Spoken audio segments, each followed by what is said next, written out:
అమోఘమైన ముత్యాలని స్వయంగా మీరు తీసుకోండి, రుద్రాక్షరాన్ని నాకు అలా తల మీదుగా పోయండి. నీ పెళ్ళికి ఏం తెమ్మంటావు?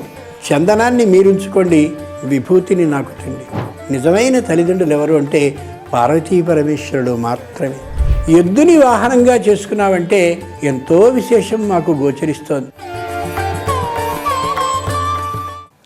అశనం గరళం. శంకరుడి యొక్క కంఠాన్ని చూస్తే ఏం తీసుకున్నాడని ఆలోచిస్తే విషాన్ని తాగి కూర్చున్నాడు ఆయన. సహజంగా ఎవరింటికైనా వెళ్ళినట్టయితే చక్కని భోజనాన్ని చెయ్యి, ఫల ఆహారాన్ని తీసుకో అని అంటారే. శివయ్య, నీ దగ్గరికి వస్తే ఏం పెడతావు? అశనం గరళం. నేను విషాన్ని తాగాను, నీ కూడా కాస్త ఇమ్మంటే ఇస్తాను అంటావు. బాబో మాకొద్దు.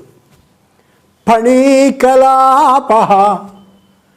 పోనీ ఆహారాన్ని పెట్టినటువంటి సందర్భంలో ఏదో ఒక వస్తువునిచ్చి నాయనాయి తీసుకొని చెప్పి బహుమతిగా ఏదైనా ఇస్తారు. పోనీ అలాంటి బహుమతిగా ఏమి ఇస్తావో అని ఆలోచిస్తే ఫణీకలాపహ. నీ ఒంటి నిండా పావుల్ని అలా దిగేసుకుని ఉంటావు కాబట్టి తీసుకోయా ఒక పావుని అని ఇస్తానంటావు అనుకో, అబ్బో మేము భరించలేము. వసనం చర్మచ్చ. ఇంటికి వచ్చినటువంటి చుట్టానికి అన్నం పెట్టేటటువంటి సమయం మనకు లేనప్పుడు, బహుమతిని ఇచ్చేటటువంటి వీలు కూడా దొరకనప్పుడు, ఇంట్లో ఎవరో మనకి పెట్టినటువంటి ఒక వస్త్రాన్ని అయినా ఇచ్చి నమస్కరిస్తాం, అయ్యా ఏవి అనుకోవద్దని ప్రార్థిస్తాం. అలా నీ ఇంటికి వచ్చిన మాకు ఏ వస్త్రాన్ని ఇస్తావు అని ఆలోచిస్తే వసనం చర్మ చ. నువ్వు కట్టుకునేది ఏనుగు చర్మం, పులి చర్మం. అది మార్చి ఇది మార్చి రెండు కట్టుకుంటూ ఉంటాయి కాబట్టి ఇదిగో ఏనుగు చర్మాన్ని ఇస్తానన్నావు అనుకో, ఎలా కట్టుకుంటాం మేము? కానీ కాదు కదా. వాహనం మహోక్ష. భోజనాన్ని పెట్టే అవకాశం లేకపోతే, బహుమతిని ఇవ్వడం సాధ్యం కాకపోతే, వస్త్రాలని ఇవ్వడం అనే పని కుదరనప్పుడు కనీసం ఊరు చివరిదాకానైనా సాగనంపుతాం మనకున్నటువంటి వాహనం మీద. పోనీ నీ వాహనం ఏమిటి, నువ్వు ఎలా సాగనంపుతావని ఆలోచించి నీ ఇంటికి వచ్చినప్పుడు మమ్మల్ని అడిగితే, మేం కానీ మిమ్మల్ని కోరితే వాహనం మహా ఉక్ష.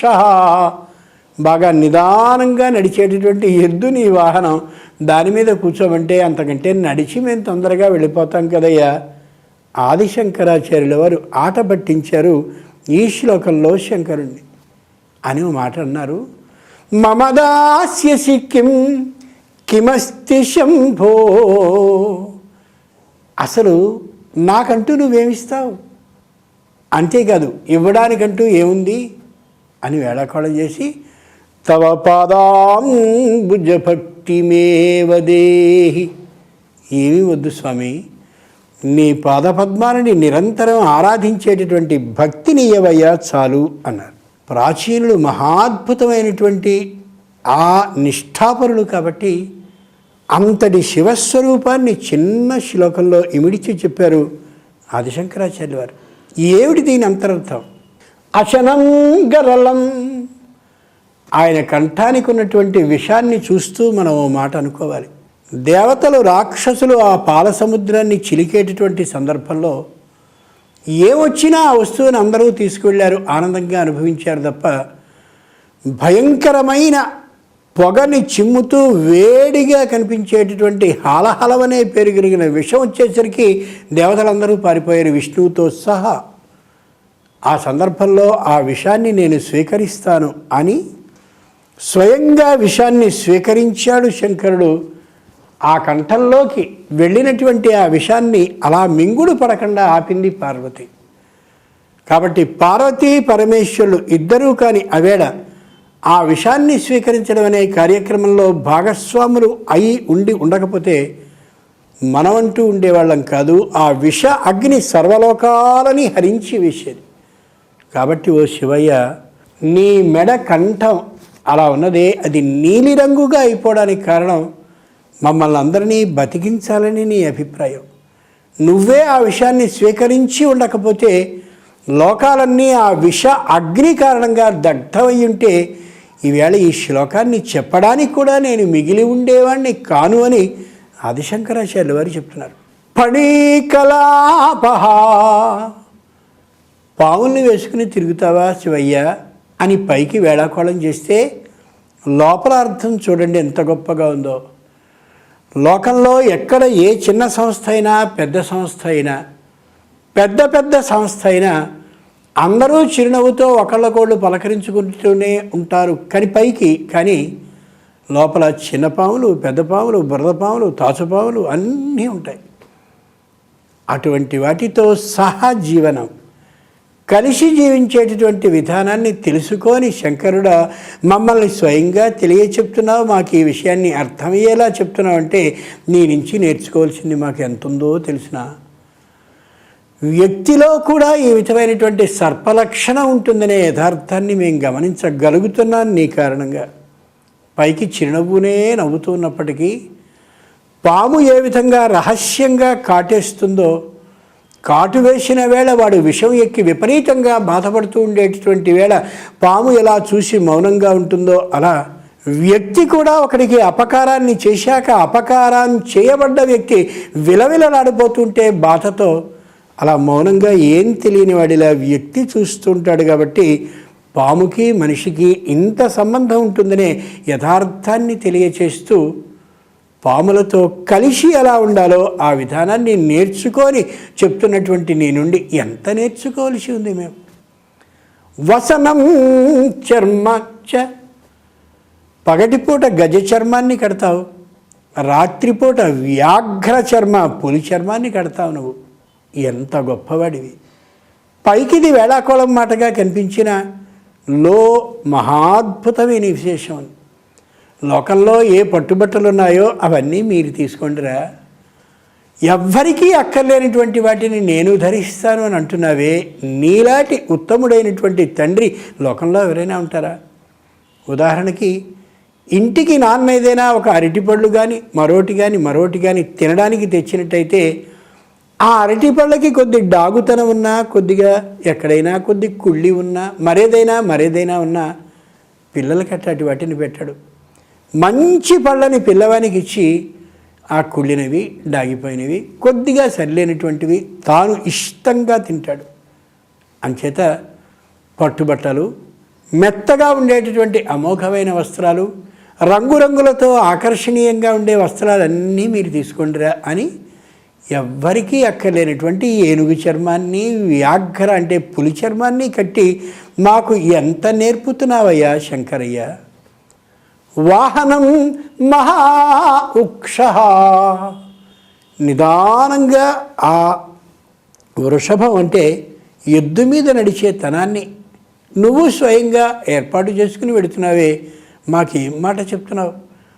ఏ పని అయినా నిదానంగా ఆలోచించి అడుగులు వేసుకోవాలి తప్ప సహసా విదధీత నక్రియాం, వేగంగా ఏ పనిని చేసినా దానివల్ల అనర్థమే వస్తుందని కొత్త విశేషాన్ని తెలియచెప్తున్న నీకు మేము ఎంత రుణపడి ఉండాలి.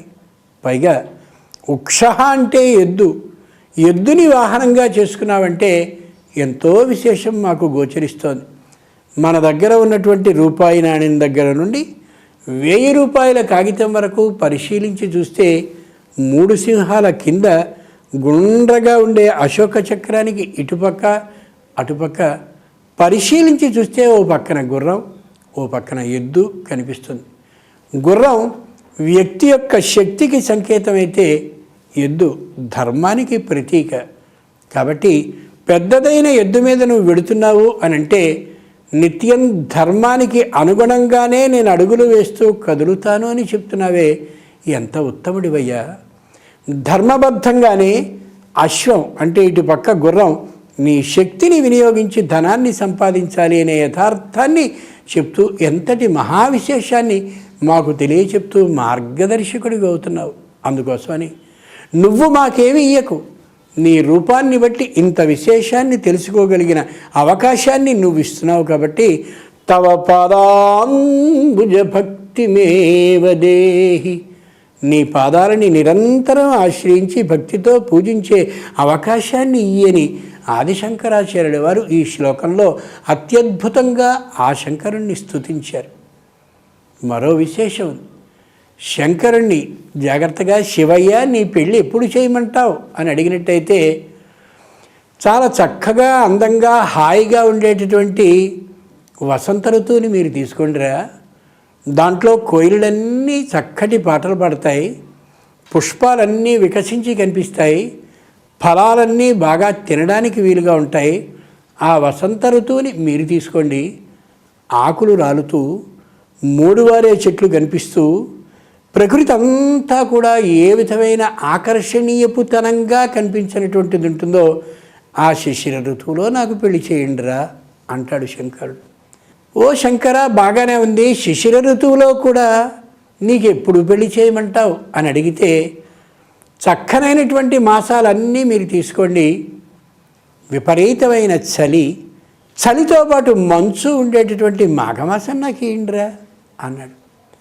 పోనీ మాఘమాసంలో కూడా ఏ పక్షంలో చేయమంటావు?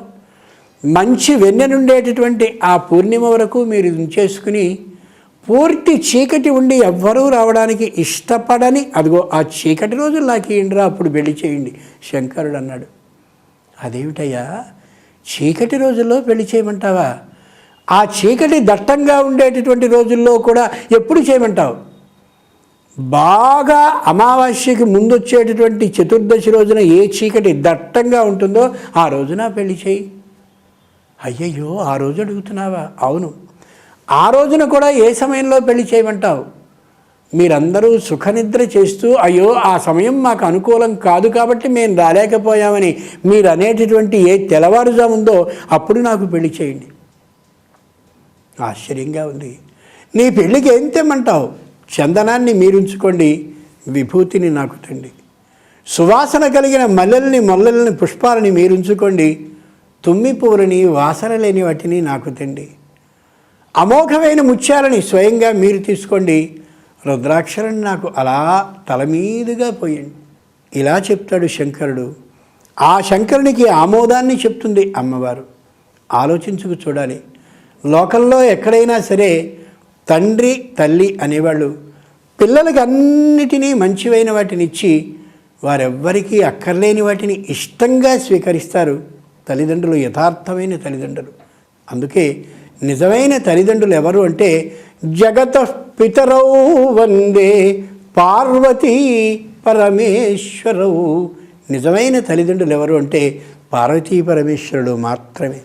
ఆశ్చర్యకరమైన అంశం ఏంటంటే, అయినటువంటి శంకరుడు నాకు ఏ విధమైన ఆడంబరాలు వద్దు అని అంటే, ఆయనకి భార్య అయినటువంటి అమ్మవారు నీకు అక్కర్లేకపోవచ్చు కానీ నాకు కావాలి అనకుండా, నీకు ఇష్టం లేనిది నాకు ఇష్టం వద్దు, మన ఇద్దరికీ ఇష్టమైనది ఒక్కటే, అలాంటి ఇష్టమైనటువంటిది పిల్లల ఇష్టమే మన ఇష్టం కాబట్టి వాళ్ళకి అన్నీ మంచివైనటువంటిని ఇచ్చి మనం నిరాడంబరంగా ఉందామని అమ్మ అంగీకరిస్తోంది అంటే, తల్లి తండ్రుల యొక్క లక్షణం ఎలా ఉండాలో ఆ శివపార్వతుల అర్ధనారీశ్వర రూపం మనకి తెలియజేస్తుంది. ఒక్క మాట చెప్పి ముగించుకుందాం. తల నుండి కాలి వరకు సమానమైన రూపంతో కనిపిస్తారు అర్ధనారీశ్వర రూపము అంటే. తల ఆలోచనని చేస్తుంది, కాలు ఆచరణకి సంకేతము అని తెలియజేస్తుంది. ఏ ఇంట్లో భార్య భర్త అనేటటువంటి వాళ్ళు ఇద్దరూ కూడా ఆలోచన నుంచి ఆచరణ వరకు వాళ్ళిద్దరే చేసుకుంటూ ఉంటారో, మూడవ వ్యక్తిని రానియకుండా ఉంటారో, ఆ ఇల్లు పార్వతీ పరమేశ్వరుల గృహం, ఏ విధమైన కలతలు లేనటువంటి గృహం. కాబట్టి పార్వతీ పరమేశ్వరుడు భార్యాభర్తలు కలిసి ఉండాలని, మూడో వ్యక్తిని వారి మధ్యలోనికి రానియకూడదని, వాళ్ళు వాళ్ళ పిల్లల కోసమే జీవించాలని, పిల్లలకి ఇష్టమైన వాటిని ఇచ్చి వాళ్ళకి అవసరం లేనటువంటి వాటిని ఇష్టంగా వారు స్వీకరించాలని తెలియచెప్తారు. అంతటి శివ అంటే పార్వతీ పరమేశ్వరుని శివాలని ఆరాధించేటటువంటి అత్యద్భుతమైనటువంటి రోజు నేడు మహాశివరాత్రి. నమస్కారం.